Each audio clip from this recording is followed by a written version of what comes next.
Hey guys, and welcome to my ranking video of Marvel Phase 1.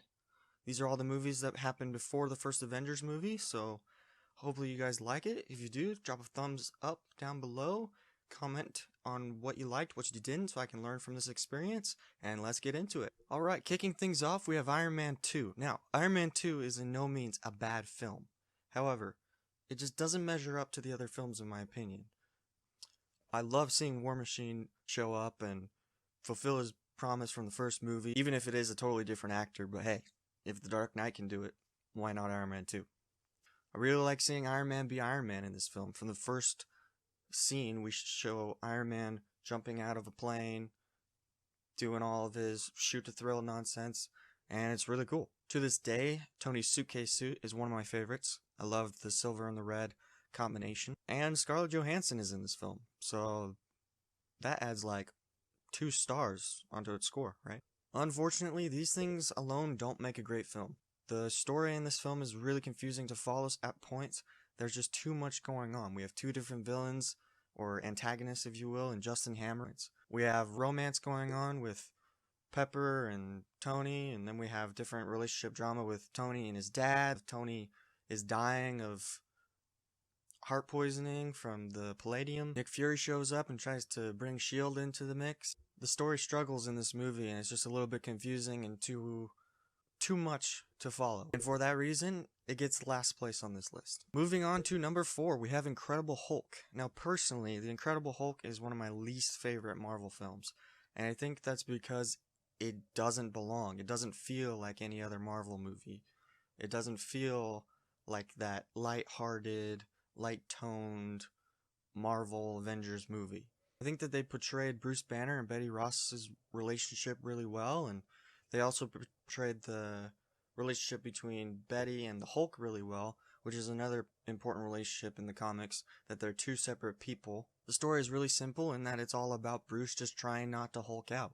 We have different scenes of him using heart rate monitors and meditation techniques and yoga, and just trying to keep the Hulk down. While this is all happening, Thunderbolt Ross is using his resources to hunt Bruce and try and weaponize him. We get different references to Captain America and to S.H.I.E.L.D. in this movie, showing that it is in the MCU.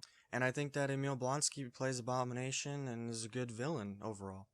However, like I said, this movie is just forgettable. It has good fight scenes, but the one in Avengers are better. The one in Thor Ragnarok is better. Basically, every film with the Hulk in it is better than this one. The reason most people like Marvel over DC is because it has that humor aspect, and this movie just doesn't have it. There's no laugh-out-loud scenes that make it a really enjoyable film to watch. The special effects in this movie are fine, the action scenes are fine, the character development is fine in this movie, but that seems to be its core problem, is that it's just fine, it's okay. It's not a great Marvel film. And for that reason, it gets number 4 on this list. And the bronze medal goes to Thor in 3rd place. Thor is our first encounter with the mystical and magical elements of the MCU.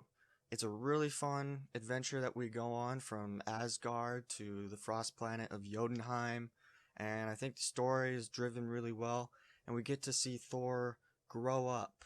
Now, Thor definitely does have that humor aspect that every Marvel movie has. I need a horse! We don't have horses, just dogs, cats, birds. It also has emotional scenes that make you feel for the characters, makes you emotionally invest in them and want to see what happens next. Loki, for instance, is a very real character that we feel for, and we see that he's doing all these evil and messed up things, but we get the reason why.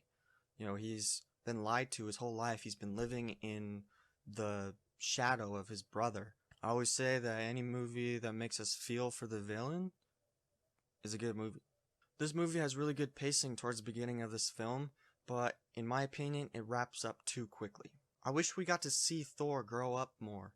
I wish it was a little bit more than 40-ish minutes of just character development. Really, he's in New Mexico for, I think, 3 days, and he goes from unworthy to worthy after a stargazing scene.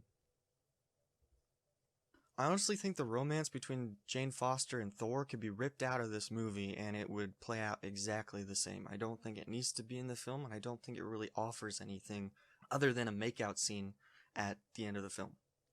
Overall, Thor is a really good movie to watch. It's a really fun adventure that we get to go on. It's a great introduction to Thor's character, and for that reason, I have it at number 3 on my list. In second place, we have Captain America, the First Avenger. Chris Evans as Captain America is probably one of my favorite casting decisions of all time. This movie does such a good job at telling the story of Steve Rogers before the serum and after the serum, and how they're the exact same guy. This character doesn't necessarily grow like other characters from other movies, but it's that aspect that separates this movie from others. It separates that character from others. That Steve Rogers stays a good guy and is a genuine hero from skinny Steve Rogers to Avengers Endgame. I feel like this movie has a perfect blend of action and storytelling that just keeps you glued to the screen. Hugo Weaving as the Red Skull is a great casting decision in my opinion. One of my favorite things about this film is just how real it feels, how grounded in reality, that we're in the trenches of World War II, and there's the Tesseract and Odin's treasure room, and talking about science and magic, yet it feels real. It feels like this could all happen. It's just a guy with a shield in World War II. Unlike Thor, I believe that the romance between Peggy Carter and Steve Rogers is one of the best in the MCU. I feel like it's very believable. It took years to cultivate, and while they didn't necessarily date, you can see that they have that connection from day one. Little side note, I think that the score in this movie is really good. It gives that march that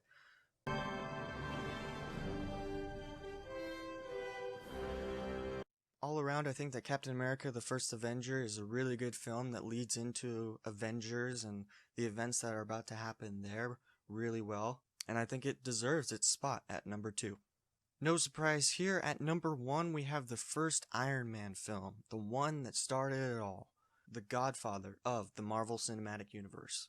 I'm trying to stay unbiased, but I love Iron Man. From the first moment that we hear AC/DC playing in the background as that Humvee is going through, you know that it's going to be a fun experience to watch this movie. Iron Man is a superhero about a guy in a mechanized suit that can fire beams and missiles and can fly.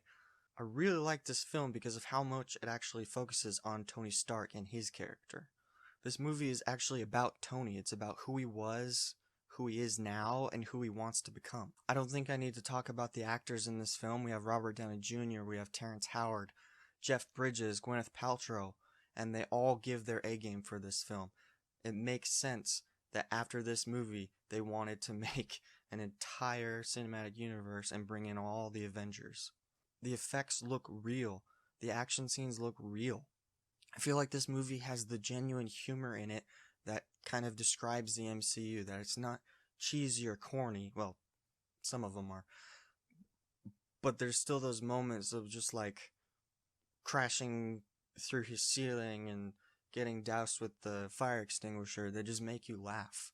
Whereas Steve Rogers is the same person throughout Captain America, and that's what makes his character so cool. The cool thing about this movie is that we really get to see Tony develop his character in just this first movie. He not only stops doing what he's doing with his weapons and, stops being bad, but he actually wants to do good. He wants to become a better person. He wants to help people after his ordeal in the cave. From Iron Man to Avengers Endgame, Tony Stark is one of my favorite characters because we really get to see him grow in every film that he's in.